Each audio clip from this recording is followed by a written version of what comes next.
পাট শাকের রং সবুজ রেখে ঝরঝরে পাট শাক ভাজি রেসিপি। আসসালামু আলাইকুম, কেমন আছেন সবাই? আশা করি আল্লাহর রহমতে সকলে ভালো আছেন। আমরাও আলহামদুলিল্লাহ ভালো আছি। তো এখন পাটের সিজন, আর পাট শাকটা অনেকেই পছন্দ করে। তো পাট শাক এখন যেহেতু পাটের সিজন, তো শাকটা অনেক যে পছন্দ করবে না এমন মনে হয় না কেউ আছে। তো পাট শাকটা কিন্তু খেতে একটু মিষ্টি মিষ্টি লাগে আর একটু বিজলা হয়। তো এজন্য অনেকে হয়তো পছন্দ নাও করতে পারে, কিন্তু সঠিক নিয়মে রান্না করতে জানলে সব কিছুই কিন্তু পারফেক্ট হয়, খেতেও কিন্তু মাশাআল্লাহ দুর্দান্ত হয়।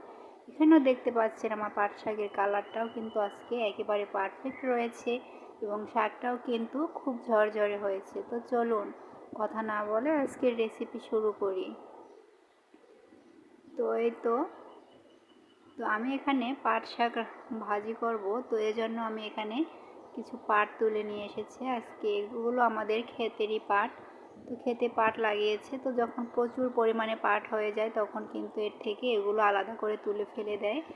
তো সেগুলো থেকে এই যে দেখুন এখানে কিছু নিয়ে আসছে, এগুলো কিন্তু অনেক একেবারেই কচি, এর ভিতরে কিন্তু আরও ছোট ছোট আছে, শুধু যে তো বড় বড় তা না। আর এখান থেকে কিন্তু শুধু আমি মাথার এই যে পাতাটা সহ এই যে মাথা থেকে এটুকু শুধু ভেঙে নিব।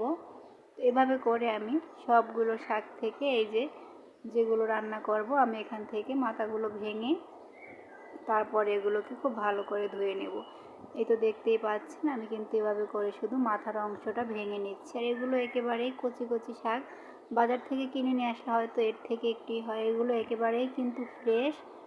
তো এই তো দেখুন শাকগুলো আমি সবগুলো মাথা এরকম করে ভেঙে নিয়ে তারপরে অনেকটা পানি দিয়ে আমি খুব ভালো করে ধুয়ে নিয়েছি। পাট শাকটা বিজলা দেখে অনেকে কিন্তু পাট শাক না ধুয়ে রান্না করে, তো কোনো প্রয়োজন নেই। এই দেখুন এই শাকটা কিন্তু একেবারে কচি, তাও আমি ধুয়ে নিচ্ছি, কারণ আমি এভাবে করে প্রথমে শাকগুলো বড় থাকা অবস্থাতে এই যেরকম করে ধুয়ে তারপরে একটা স্ট্রেনার রেখে পানিটা ঝরিয়ে তারপরে কিন্তু আমি এগুলো ছোট ছোট করে কেটে নিব।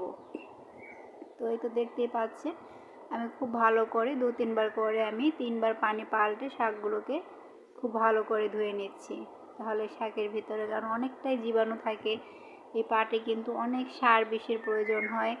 2-1 দিন পর পরই সার বিষ দিচ্ছে, যেহেতু আমরা তো দেখতেই পাচ্ছি এগুলো তো বাজার থেকে নিয়ে আসলেও কিন্তু এরকমই থাকে। তো আপনারা অবশ্যই চেষ্টা করবেন ধুয়ে নেওয়ার, শাকে কিন্তু প্রচুর পরিমাণে ময়লা থাকে। তো এভাবে আগে থেকে ধুয়ে নেওয়ার চেষ্টা করবেন। এই তো দেখুন আমার কিন্তু পানিটা একেবারে ফ্রেশ বের হয়েছে, এখানে কোনো ময়লা নেই। তো আমি 3 বার করে এরকম পানি পাল্টে পাল্টে ধুয়ে নিয়েছি।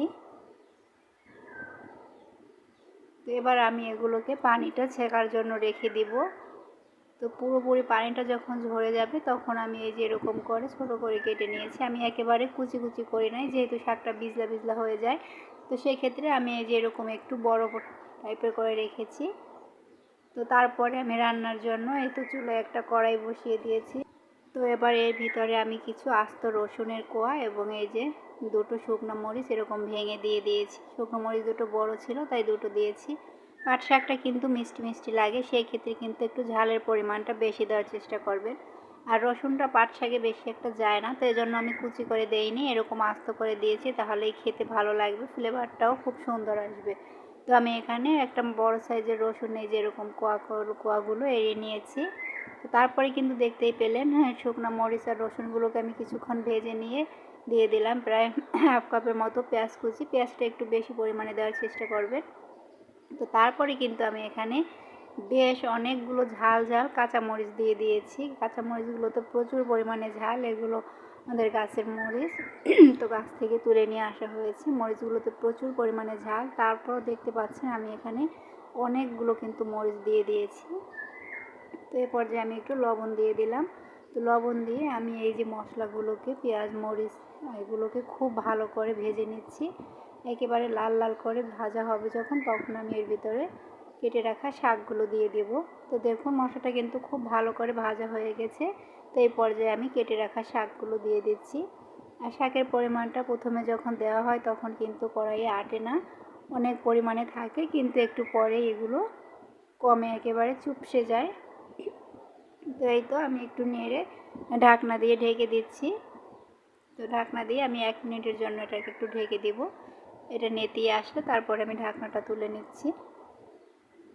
তো এই তো 1 মিনিট পরে আমি ঢাকনাটা খুলে নিয়েছি, নিয়ে দেখুন এই যে আমি একটু নেড়ে দিচ্ছি আর অনেকটা কিন্তু কমে আসছে। তো এভাবে করে আমি এটাকে নেড়ে চেড়ে রান্না করে নিব। তো এটাকে আমি আর কিন্তু ঢেকে দিব না, আপনারা চাইলে ঢেকে দিতে পারেন, কিন্তু আমার মতো যদি এটাকে আপনারা না ঢেকে রান্না করেন তাহলে কিন্তু এটা একেবারে ঝরঝরে পারফেক্টভাবে হবে। এরকম আস্তে মিডিয়াম লো আঁচের মাঝামাঝি রেখে শাকটাকে আপনারা খুব ভালো করে এভাবে নেড়ে চেড়ে ভেজে নেবেন। 1 মিনিট 1.5 মিনিট পর পরে বা নেড়ে চেড়ে দেবেন। ঢাকনা দিয়ে ঢেকে দেওয়ার কোনো প্রয়োজন নেই, তাহলে কিন্তু শাকটা ভিজলাও হবে না, শাকটা ঝরঝরে একেবারে পারফেক্টভাবে ভাজি হবে। তো আমি কিন্তু আর ঢেকে দিব না, এভাবে করে আমি রান্না করে নিব। এতে যে ভিজলা যে পানিটা থাকবে এই পানিতেই কিন্তু শাকটা খুব সুন্দরভাবে সিদ্ধ হয়ে যাবে, যেহেতু এটা একেবারে কচি শাক। তো এই তো দেখুন আমি কিন্তু এটাকে অনবরত নেড়ে চেড়ে রান্না করে নিচ্ছি। আর দেখতেই পাচ্ছেন শাকটা কিন্তু খুবই ঝরঝরে আছে আর কালারটাও কিন্তু মাশাআল্লাহ একেবারে সবুজ রয়েছে। তো প্লিজ আপনারা কেউ ভিডিওটা স্কিপ করবেন না, দয়া করে সম্পূর্ণ ভিডিওটা দেখবেন। আর এখনও পর্যন্ত যারা আমার ভিডিওতে একটা লাইক দিতে ভুলে গেছেন, প্লিজ একটা লাইক দিয়ে দিবেন। তো এই তো দেখুন শাকটা কিন্তু আমার প্রায় রান্না করা হয়ে গেছে, সিদ্ধ হয়ে গেছে। দেখুন এটাকে আমি আর একটু ভাজা ভাজা করে নিচ্ছি। আর কালারটা দেখে নিশ্চয়ই বুঝতে পারছেন, আর শাকটা কিন্তু খুব সুন্দরভাবে সিদ্ধ হয়ে গেছে, কিন্তু দেখতে পাচ্ছেন কত সুন্দর। আর একেবারে মশলা পেঁয়াজ রসুন যে ভাজার যে একটা ফ্লেভার, খুব সুন্দর কিন্তু একটা ফ্লেভার বের হয়েছে শুকনো মরিচ ফোড়ন দেওয়ার কারণেও। তো আপনারাও চেষ্টা করবেন একটু ঝালটা বেশি দেওয়ার জন্য। পাট শাকটা যেহেতু মিষ্টি, সেক্ষেত্রে একটু ঝাল মশলা বেশি দিলে শাকটা কিন্তু খেতে খুবই ভালো লাগে। তো এই তো দেখুন আমার কিন্তু শাক ভাজিটা হয়ে গেছে, তো আমি এবার তুলে নিচ্ছি। তো এই তো দেখুন মাশাআল্লাহ খুব সুন্দর কিন্তু শাকটা, কালারটাও যেমন এসেছে দেখতেও কিন্তু মাশাআল্লাহ খুব সুন্দর লাগছে। আর দেখে আপনারা নিশ্চয়ই বুঝতে পারছেন কালার এবং শাকটা কতটা ঝরঝরে হয়েছে, একটু দেখুন। তো আপনারা কিন্তু অবশ্যই এভাবে একবার ট্রাই করে দেখতে পারেন। এটা কিন্তু একেবারে খেতে খুবই মজার। আর যদি খাওয়ার সময় এরকম একটু শুকনো মরিচ ভাতের কামড়ে কামড়ে খেয়ে নেন তাহলে তো আর কথাই নেই। যে কোনো শাক ভাজির সঙ্গে কিন্তু এরকম শুকনো মরিচ কামড়ে খেতে ভাতের সঙ্গে খুব ভালো লাগে। তো আপনারাও অবশ্যই এভাবে ট্রাই করে দেখতে পারেন। আমার তো শাক ভাজি হলে শুকনো মরিচ না হলে চলেই না। তো দেখুন কালারটা কত সুন্দর লাগছে। তো আমার আজকের এই ঝটপট পাট শাকের রেসিপিটি কেমন লাগলো অবশ্যই কমেন্ট বক্সে জানিয়ে দেবেন। যদি ভালো লাগে তাহলে আপনার ফ্রেন্ডসদের মাঝে শেয়ার করে দিবেন। তো সবাই ভালো থাকবেন, সুস্থ থাকবেন, দেখা হবে পরবর্তী কোনো ভিডিওতে। তো এই পর্যন্ত সবাই আমার চ্যানেলের সাথেই থাকুন। যদি আমার চ্যানেলটা এখনও পর্যন্ত সাবস্ক্রাইব করে না থাকেন তাহলে প্লিজ সাবস্ক্রাইব করে পাশে থাকা অল বাটন ক্লিক করে দিবেন। আল্লাহ হাফেজ, আসসালামু আলাইকুম।